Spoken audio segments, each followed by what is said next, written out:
Ice Princess by Camilla Lackberg. Once you started to listening to women's chatter, you wouldn't have much time for anything else. About a year ago, she had asked him whether he might consider stopping in at the house as long as he was passing by on Friday mornings. The house was old, and both the furnace and the plumbing were unreliable. She didn't like coming home to a cold house on the weekends. She would give him a key so he could just look in and see that everything was in order. There had been a number of break-ins in the area, so he was also supposed to check for signs of tampering with the doors and windows.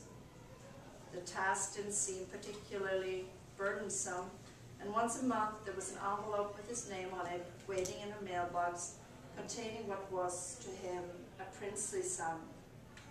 He also thought it was nice to feel useful. It was so hard to go around idle after he had worked his whole life.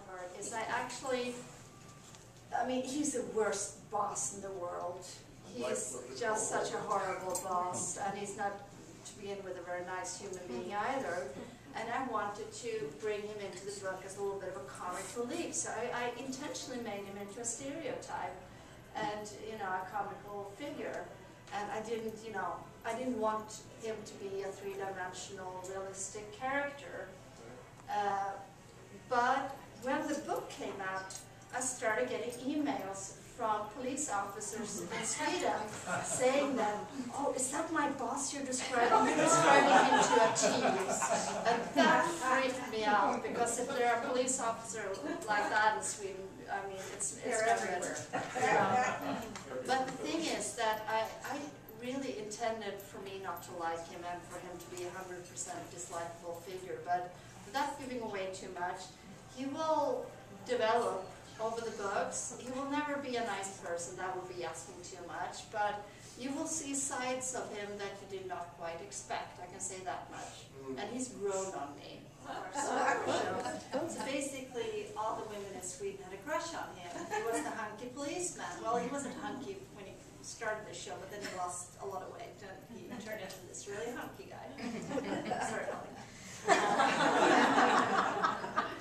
And so I always had a good eye, but nothing more than that. But he had a blog that I read that I thought was really great. And when I had this long list of police questions that I needed help with. I thought that, well, I could email this guy, that would be fun.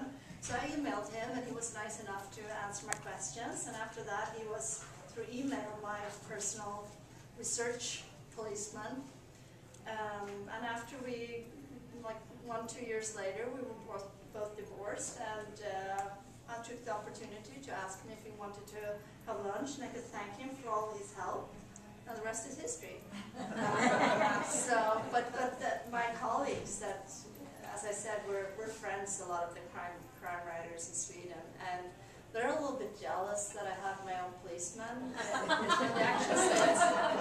They actually say it's unfair competition. It's like an athlete being on steroids. But they could get their own policeman if they wanted. There are more out there. I en alldeles vanlig stad på ett alldeles vanligt sjukhus föddes en alldeles vanlig bebis. Hans mamma och pappa hade bestämt att han skulle heta Charlie, och så fick det bli. Utanför fönstret var det svart, bortsett från stjärnorna som lyste, men i rymden hände plötsligt något som inte var så vanligt. 2 stjärnor irrade bort från sina banor och krockade. Det var långt från jorden, så inte ett ljud hördes. Den som var vaken och tittade ut precis då kunde se hur stjärnorna exploderade och blev till ett fint stjärnslott.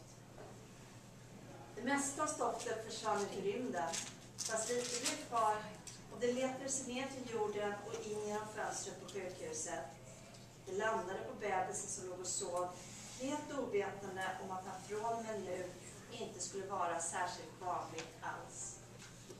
So that's Swedish. Liberty Bay Books in Paulsville, Washington.